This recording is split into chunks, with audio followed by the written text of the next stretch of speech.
उपस्थित हमारा अतिथि पाहुन लोकन जे तो उपस्थित छी सबसे पहले पाहुन लोकन के स्वागत में दो लाइन के स्वागत गीत ओकर बाद जे फरमाइशिए बाबू बाबू मंगल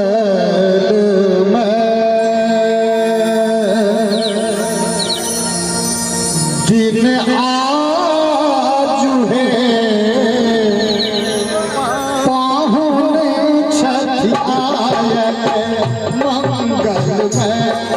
दिन आज है पाहुन छठ आए धन धन जागल भाग्य मन कमल फुलाए धन धन जागल भाग्य मन कमल फुलाए मंगल दिन आज है पाहुन छठ आए मंगल दिन आज है पाहुन छठ आए।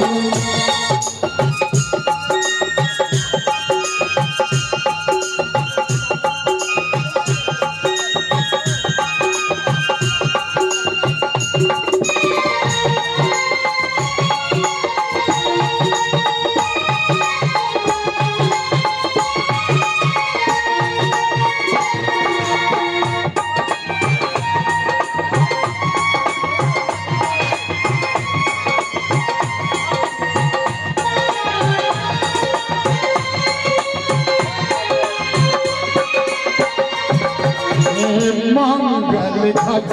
सारी सजावल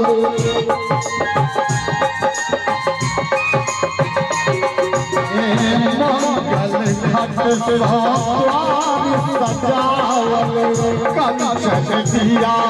पानी हमें लावल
कह जगे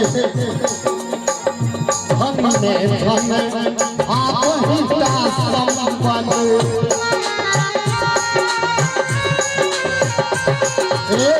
धन में धन आप ही का संपद सुभग सने मन ही मन केवल घर के अनुपम साज है